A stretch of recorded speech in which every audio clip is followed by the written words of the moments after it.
நம்ம ஒரு பட்ஜெட் போட்டு இந்த பட்ஜெட்டில் ஒரு படத்தை எடுத்துடலாம், இந்த பட்ஜெட்டில் ஒரு படத்தை ரெடி பண்ணிடலாம், பக்கா பவுன் ஸ்கிரிப்டோட போயிடலாம்னா அவர் அது மாதிரி பண்ணுவாரா கேட்டிங்கன்னா அவரோட ஸ்டைல் இல்லை. அதை செதுக்குற மனிதர் அவர். ஸோ அந்த பாணியில் நம்மளால் ஒத்து போக முடியல வச்சுங்களேன். நம்மளுக்கு அதுக்கான டியூரேஷன் இல்லை நம்ம கிட்டனா அது கூட ட்ராவல் பண்ணுது. அவர் ஆரம்பிக்கும் போது அவரோட 20 days கேட்டு விடுதலை படத்தில் நடிக்கிறது. கடைசியில் எத்தனை நாள் பண்ணியிருக்காரு தெரியுமா? 140 160 நாள் நடிச்சிருக்காரு. அது விஜய் சேதுபதி இவ்வளோ பிஸியான ஒரு ஆர்டிஸ்ட், அவர் எப்படி வெற்றிமாறன் சாருக்கு இவ்வளோ டேட்ஸ் கொடுத்தாரு? ஸோ எல்லாருக்கும் அவர் ஒத்து வருவாரான்னு கேட்டிங்கன்னா அது கஷ்டம். அவர்கிட்ட ஒப்படைக்கணும் ஒரு ஹீரோ. சினிமா இண்டஸ்ட்ரி பொறுத்தவரை நீங்கள் நண்பர்களாக யாரையும் பார்க்கக்கூடாது. எல்லாருமே கொலீக்ஸ். அவங்க உங்களுக்கு இனிமையாக, அவங்களுக்கு வேலை வெட்டி இல்லையா உங்களை இனிமையாக பார்த்து உங்களுக்கு எதிர பக்கத்து இருக்கணும் அப்படின்லாம் நினைக்க மாட்டாங்க.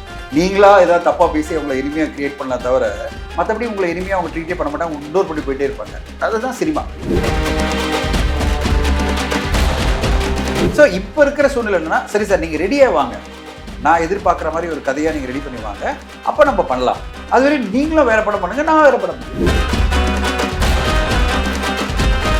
இந்த சர்ச்சையான விஷயங்கள் நீங்கள் சொல்கிறது எதுவுமே பார்த்தீங்கன்னா இவங்க 2 பேருக்குள்ள நிரந்தர பகை அப்படிலாம் எதுவுமே கிடையாது.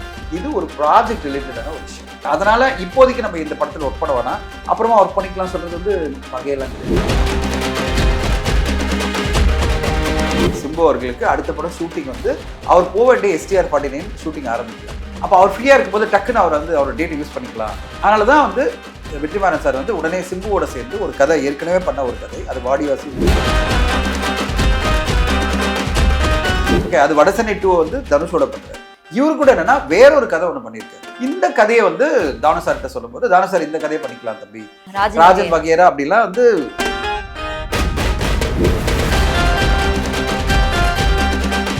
வெற்றிமாறன் தனுஷ் காம்போ பயங்கர ஒரு சூப்பர் டூப்பர் ஹிட்டான படங்களை கொடுத்துருக்கு. அதே மாதிரி வெற்றிமாறன் STR காம்போ அந்த மாதிரியான படங்களை கொடுக்குமா? வெற்றிமாறன் சார் கொடுத்தாரு.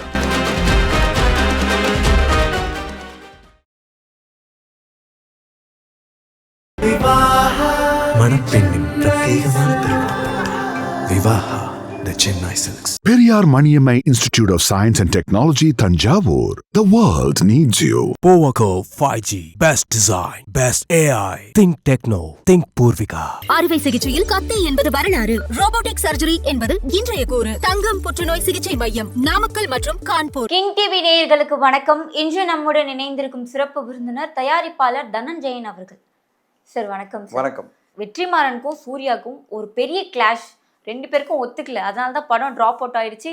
அவ்வளோதான், இதுக்கப்புறம் இவங்க 2 பேரும் இணையவே மாட்டாங்க அப்படின்ற அளவுக்குலாம் இப்போ பேசிட்டு இருக்காங்க. சார் நிஜமா என்னதான் சார் பிரச்சனை? அரசியல் சினிமாவில் நிரந்தர எதிரிகளும் கிடையாது, நிரந்தர நண்பர்களும் கிடையாது. ஓகேவா? நண்பர்களே கிடையாதுன்னு நான் ஒன்று சொல்லிடுவேன். எல்லாருமே பரிச்சயம் தான். சினிமா இண்டஸ்ட்ரி பொறுத்தவரையும் நீங்கள் நண்பர்களாக யாரையும் பார்க்கக்கூடாது. எல்லாருமே கொலீக்ஸ், கூட ஒர்க் பண்ணுறவங்க தான். நிரந்தர நண்பர்களாக கிடையாது. அவங்களாம் நம்ம கூட இருப்பாங்க, அவ்வளோதானே தவிர யாரும் நண்பர்களாக உங்களை சப்போர்ட் பண்ணி உங்களை காப்பாற்ற நினைக்கிற ஒருத்தர் விட சினிமாவில் இருக்க மாட்டாங்க.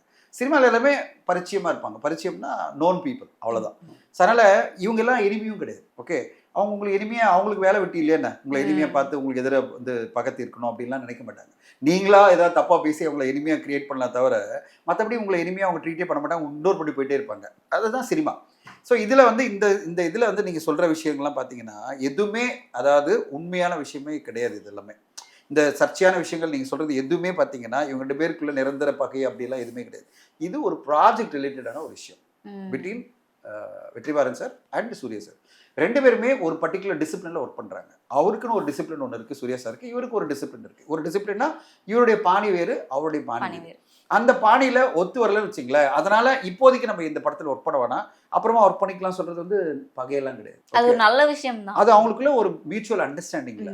ஆனா இதுவரையும் அஃபிஷியலா அவங்க அனௌன்ஸ் பண்ணல. அதனால நம்ம இது கேரண்டியா பிரிஞ்சுட்டாங்க, வாடிவாசல் டிராப்ட், இது நடக்க போறது இல்லை அப்படின்லாம் அஃபிஷியலா சொல்றதுக்கு நம்மளுக்கு உரிமையும் கிடையாது, யாரும் சொல்லக்கூடாது. அது சொல்லணும்னா யார் சொல்லணும்னா தானு சார் தான் சொல்லணும். தானு சார் சொல்லணும், இல்லைன்னா வெற்றிமாறன் சார் சொல்லணும்.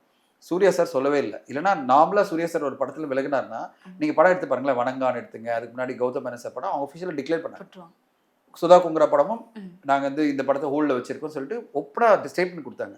அதுதான் சூர்யா சாருடைய ப்ரொஃபஷனல் அப்ரோச். அவர் ஒரு ப்ரொஃபஷனல் நடிகராக ஒரு படம் நம்மளுக்கு கமிட் ஆகி நடக்கலன்னு வச்சிங்களேன், அஃபிஷியலாக லெட்டர் கொடுப்பாரு. இந்த படத்தை எதுவுமே சொல்லி அவர் அப்படின்னும் போது நம்ம அப்போ ஹோல்ட் தானே பண்ணி வச்சிருப்பாரு. இது எப்படி நம்ம அஃபிஷியலாக இது டிராப்ட் நம்ம சொல்ல முடியும்? ஸோ இப்போ இருக்கிற சூழ்நிலை என்னன்னா, சரி சார் நீங்கள் ரெடியாக வாங்க, நான் எதிர்பார்க்குற மாதிரி ஒரு கதையாக நீங்கள் ரெடி பண்ணி வாங்க, அப்போ நம்ம பண்ணலாம். அதுவரை நீங்களும் வேற படம் பண்ணுங்க, நான் வேற படம் பண்றேன். அதனால தான் வந்து வெற்றிமாறன் சார் வந்து உடனே சிம்புவோட சேர்ந்து ஒரு கதை ஏற்கனவே பண்ண ஒரு கதை, அது வாடிவாசல். அது வந்து வாடிவாசலும் கிடையாது, அடுத்த கேள்வி அதான் சொல்ல, அது வாடிவாசலும் கிடையாது, வடசென்னை 2வும் கிடையாது. ஓகே, அது வடசென்னை 2 வந்து தனுஷோட பண்றாரு. அது ஆல்ரெடி இவங்க வேல்ஸ் இன்டர்நேஷனல் கமிட் ஆயிடுச்சு. வேல்ஸ் இன்டர்நேஷனல் ஆல்ரெடி சைன் பண்ணிட்டாங்க 2 பேரையும். அதுதான் வந்து வடசென்னை 2. அது ஆல்ரெடி அவங்க ஃபைனலைஸ் பண்ணி வச்சிருக்காங்க. இவரு கூட என்னன்னா வேற ஒரு கதை ஒண்ணு பண்ணிருக்காரு. அது சொல்றாங்க ராஜன் வகேரா அப்படிலாம் வந்து அப்படியே எஸ்டிமேட்டா வருது, இதுவும் அஃபிஷியலா வரல. இந்த கதையை வந்து தானு சார்கிட்ட சொல்லும்போது, தானு சார் இந்த கதையை பண்ணிக்கலாம் தம்பி, ஏன்னா சிம்பு அவர்களுக்கு அடுத்த படம் ஷூட்டிங் வந்து அவர் போக வேண்டிய STR49 ஷூட்டிங் ஆரம்பிக்கல. அப்போ அவர் ஃப்ரீயா இருக்கும்போது டக்குன்னு அவர் வந்து அவரோட டேட் யூஸ் பண்ணிக்கலாம். ஏன்னா அடுத்த படம் டிசம்பர்ல ஆரம்பிக்குது, AGSக்கு அஸ்வத் மாரிகன் படம். அதுக்குள்ள இந்த படத்தை முடிக்கிறதுக்கான ஒரு வாய்ப்பு இருக்குல்ல. ஸோ இந்த படத்தை ஆரம்பிக்கலாம் சொல்லிட்டு வெற்றிமாறன் சாரும் ஃப்ரீ ஆயிடுறாரு, இவரும் ஃப்ரீயா வர்றாரு. தானு சார் சொல்றாரு, அப்போ 2 பேரும் சேர்ந்து உடனே வந்துருங்க, இந்த படத்தை ஆரம்பிச்சிடலாம். புது கதை புது களத்துல இவங்க போய் இறங்கிட்டாங்க. ஸோ இதனால இந்த கிளாஷுமே கிடையாது. அவர் அஃபிஷியலாக டிக்ளேர் பண்ணாத வரையும் வாடிவாசலை பற்றி எந்த டிஸ்பியூட்டும் வேணா, எந்த கான்ட்ரவர்சி வேணா, அது அவங்களா டிசைட் பண்ணி ஃபைனல் பண்ணுவாங்க. அது வரையும் நம்ம வெயிட் பண்ணுவோம். சரி, STR47 ட்ராப் ஆனதுக்கு ஒரு சைடு ப்ரொடக்ஷன் சைடில் ஒரு பிரச்சனை இருக்குன்னாங்க. இன்னொரு பக்கம் சந்தானம் வந்து ரொம்ப பிரச்சனை பண்ணிட்டு இருந்தார். என்னன்னா சிம்பு ஈக்குவலுக்கு சந்தானம்க்கு அவங்க கதைக்களத்தில் இது இருக்கிறதுனால என்னால் இது கூட பண்ண முடியாது, இதுக்கப்புறம் இந்த கதையில் என்னால் நடிக்க முடியாதுன்னு சிம்பு அவர்கள் சொன்னதாக ஒரு தகவல் இருக்கு. இல்லை அதெல்லாம் உண்மையே கிடையாது. STR49 வராதுக்கு காரணம் வந்து டான் பிக்சர்ஸ் வந்து சடனாக ஹோல்ட் பண்ணதுட்டு தான். டான் பிக்சர்ஸ் வந்து என்ன சொன்னாங்க, இப்போ ஃபோக்கஸ்ஃபுல்லாக நம்ம வந்து பராசக்தி அண்ட் அந்த படம், அவருடைய படம் வந்து 2த்துல கான்சென்ட் பண்ணுவோம். இது இட்லி கடை October 1 release date already fix ஆயிடுச்சு. போஸ்ட் ப்ரொடக்ஷனை கம்ப்ளீட் பண்ணி அந்த படத்தை ரிலீஸ் பண்ணோம். ஏன்னா அதுக்கான பிஸ்னஸ் முடிஞ்சிருக்கு. சேட்டலைட் டிஜிட்டல்லாம் பேசி ஃபைனலைஸ் பண்ணிட்டு இருக்காங்க. அவருடைய மைண்ட் செட் ஃபுல்லாக என்ன இருக்கும், ஒரு 130 கோடியில் எடுக்கப்பட்ட படத்தை ஃபர்ஸ்ட் ரிலீஸ் பண்ணி அந்த பணத்தை எடுக்கணும் தானே இருக்கும். இப்போ இன்னொரு படத்தை நான் ஆரம்பிச்சேன்னா எனக்கு ஒரு நிறைய சிக்கல்கள் வரும், ஃபைனான்சியலி சிக்கல் வரும்போது அதை ஹோல்ட் பண்ணுவோம். அப்படின்னும் போது சிம்பு அவர்கள்லாம் சொல்லியிருக்காரு, நான் ஹோல்ட் பண்ண முடியாது, நான் வேற படம் போயிடுறேன் அப்படின்னு தான் அவர் வந்து வெற்றிமாறன் சார் படத்துக்கு அவர் போயிட்டார். இதுக்கும் சந்தானம் சாருக்கும் எந்த சம்மந்தமே கிடையாது. யாராலும் கட்டுக்கதைகள், இந்த கம்பி கட்டுற கதை அப்படிதான் சொல்லிட்டு இருந்தாங்க. ஹீரோ ஆனதுக்கு அப்புறம் சந்தானத்துக்கு இவ்வளவு திமிரு ஆயிடுச்சா, எல்லாமே போய் இதெல்லாம் கம்பி கட்டுற கதை தான். சினிமா ஒரு படம் வரப்போகுது கம்பி கட்டுற கதைன்னு, அந்த மாதிரி நிறைய பேர் கம்பி கட்டுறாங்க. ஸோ அதனால் வந்து இந்த கம்பி கட்டுறதெல்லாம் நம்பிடாதீங்க, உண்மை அதெல்லாம் கிடையாது. அவங்க வந்து ஆல்ரெடி அவர் கமிட் பண்ணிட்டு, சந்தானம் சாரே சொன்னார், இந்த படம் நடிக்க போகிறேன், எனக்கு சிம்புவோட நடிக்கணும் ஆசை, நான் பண்ணணும் ஆசை, நான் பண்ணுறேன்னு சொல்லிட்டாரு.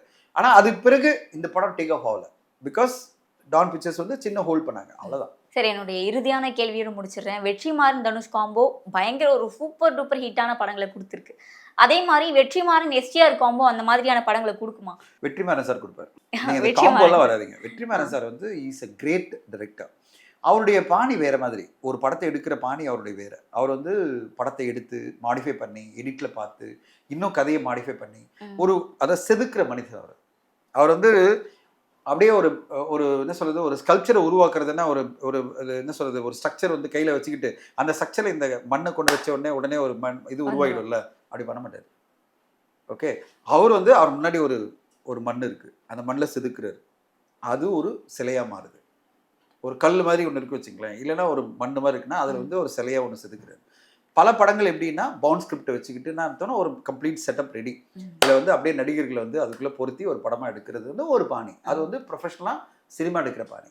இது வந்து கிரியேட்டிவான ஒரு பாணி. இந்த கிரியேட்டிவான பாணி என்னன்னா, இவருடைய ஸ்டைல் அப்படின்றது பார்த்தீங்கன்னா அவர் ஒன்று உருவாக்குறாரு. உருவாக்கும் போது ஒன்று, இந்த கண்ணை எப்படி மாற்றினா நல்லா இருக்கும்ல அப்படின்னு திருப்பி கண்ணை மாத்துறாரு, இந்த மூக்கு இப்படி இருந்தால் நல்லா இருக்கும்ல அப்படின்னு மாத்துறாரு. ஸோ இதுதான் பார்த்து பார்த்து பார்த்து இந்த ஹைட் இப்படி மாற்றிடலாமா, இந்த ஸ்ட்ரக்சர் இப்படி மாற்றிடலாமா. So is sculpturing a project.